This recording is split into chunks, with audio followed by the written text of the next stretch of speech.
Si Idang hindi nagsasabi sa amin yan dahil mahal niya si Merck, pinoprotektahan niya sa amin. Pag may masabi nga kaming hindi maganda sa pandinig ni Idang na tungkol kay Merck, nagagalit pa yung anak ko sa amin. Si Idang pa yung nagagalit. Kasi pinoprotektahan niya si Merck. Ngayon ang sabi niya, tuloy natin yan. Ngayon sabi niya, ituloy natin to. Kukuha na naman ako ng ibang babae. Blind date ulit. Napasmile ako. Siyempre, di ko alam ano sasabihin ko eh. Napasmile ako. Ngayon, ang akala niya, yung smile ko na yon ay pumapayag ako. Kaya niya ako sinabihan na plastic. Nabigla ako, hindi ako makapagsalita. Huli impact sa akin. Ngayon sabi niya, tuloy natin to, kukuha ako ng ibang ka-blind date. Ngayon sabi niya, yung blind date daw na yon, papupuntahin niya sa bahay niya. Ang gusto niya, magdadala ng ulam, dadalan daw siya ng masarap na ulam. Para daw makita ng mga subscriber o mga viewers na wala na talaga sila ni Idang.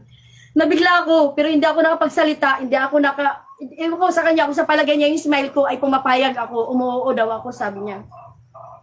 Ngayon sabi ko, akala ko ba tapos na? Sabi niya, hindi mama, tuloy natin to kasi pera to. Mukha akong pera, sinabi niya aaminin ko mama, mukha akong pera. Para sa amin. Para sa kanya lang pala yun. Ngayon napaisip ako, sabi ko, okay ba kay Idang na may ganon? Sabi niya, kausapin mo ng heart to heart si KP. Kasi yung mama ko, nag-heart to heart kami. Sabi niya, sorry guys sa suot ko, sorry lahat. Sorry ko na itsura ko ngayon, sorry talaga. Nakausap daw niya yung mama niya. Ang sabi daw niya, nag-heart to heart daw sila ng mama niya. Ang sabi niya daw sa mama niya, gagawin niya yun. Pumapayag daw yung mama niya. Di napaisip ako, sabi ko, ba't ganon? Ba't kausap ko yung mama niya? Mula umpisa ayaw ng mama niya sa content na yun. So ngayon, akala niya okay na. Di ngayon, umalis na sila. Kasama si Drexler. Mapupunta sila ng Cavite. Kasi sasama niya si Drexler, gagawa na naman dapat sila ng content na yung kuya ni Idang, kunyari, isa sa uli yung sing-sing. Ganon. Ganon yun. Kaya sinama niya si Drexler. Ngayon, kinausap ko si Idang. Sabi ko, Dang, akala ko ba tapos na? Sabi ni Idang, oo mama, masaya yung anak ko, masayang masaya. Sabi niya, oo mama, tapos na to.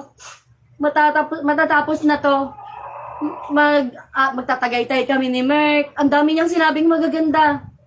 Tatagaytay kami, hindi muna kami mag-vlog. Kami munang dalawa. Sabi kay, Dang, hindi ganon ang sinabi ni Merck. Sabi ni Merck, itutuloy daw to hanggang 20. Umayag ka daw at kukuha na naman siya ng ibang blind date. Ngayon yung anak ko, nabigla. Tinawagan siya ngayon habang nagbibiyahe sila papuntang Cavite kasama si Kuya Drexler niya.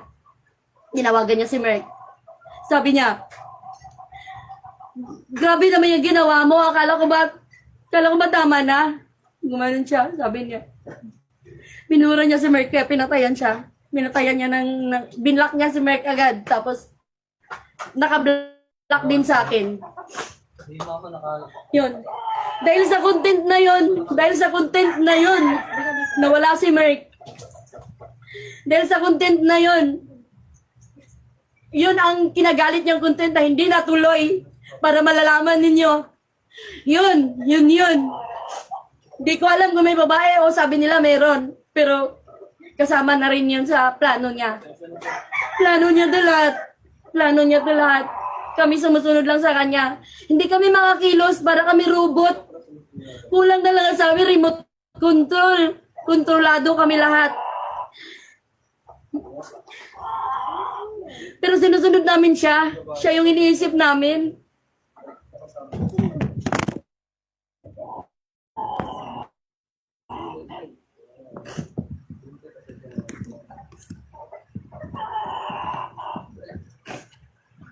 Sorry guys, nahulog.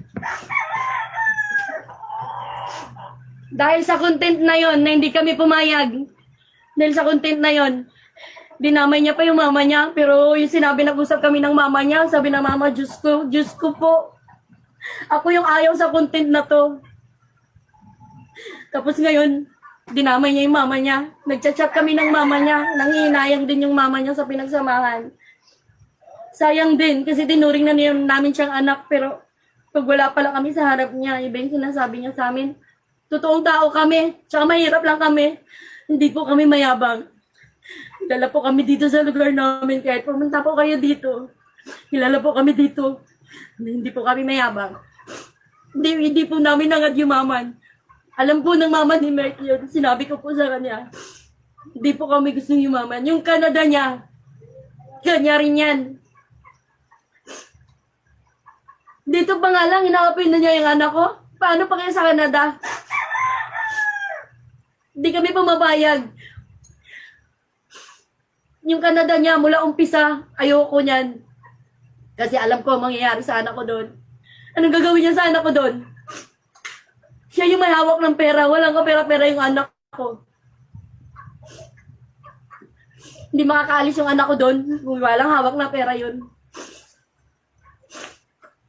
Ako naging masama sa lahat.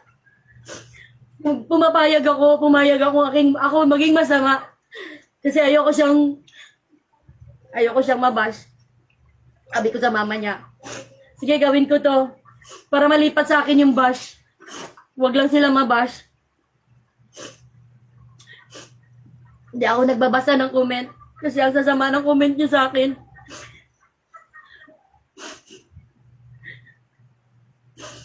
Pero ngayon, nagsalita na yung anak ko. Masaya na ako. Masaya na kami. Umiiyak pa rin ako. Umiiyak ako kasi sobrang sakit. Sakit din. Kung anong naramdaman ng sakit ng anak ko ngayon, dudubli ako. Dumubli sa akin. Kasi ako yung pumapayag. Mali pala ako.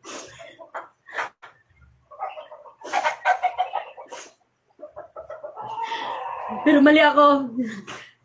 Mali ako sa tingin ninyo. Excuse me, Sorry, guys. sorry Excuse me, talaga. Sorry. Excuse me, guys. Guys, excuse me. Excuse me.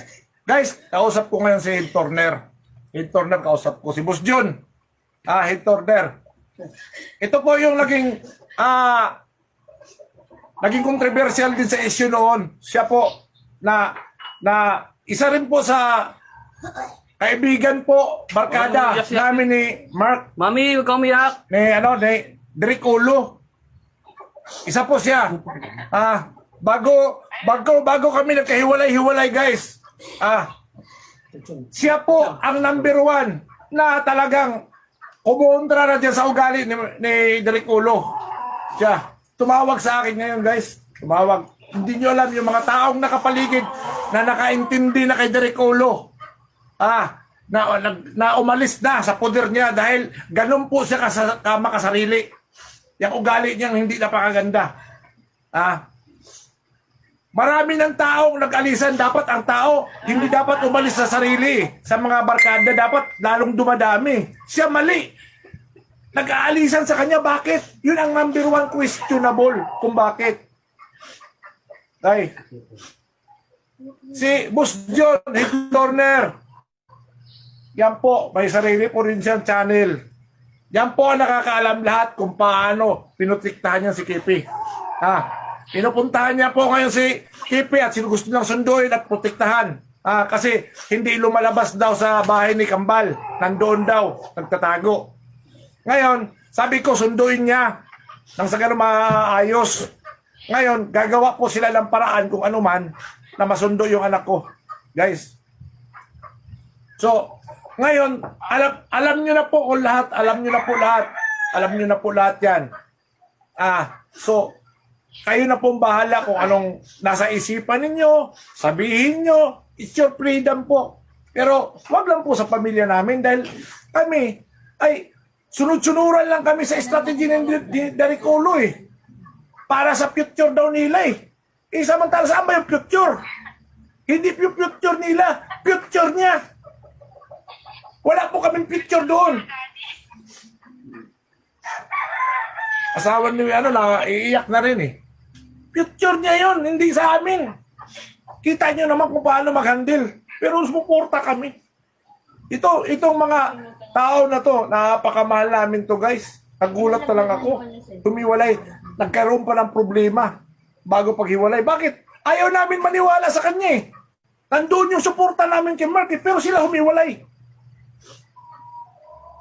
Ngayon, hindi na po napigilan. Ayaw na kasi namin maniwala sa kanya. Dahil napaikot kami ni Derek Ulo. Matindi yan, matindi talaga yan, totoo yan. Tama yung sinasabi ni Makagago. Ang director talagang ulo niya. Totoo yan.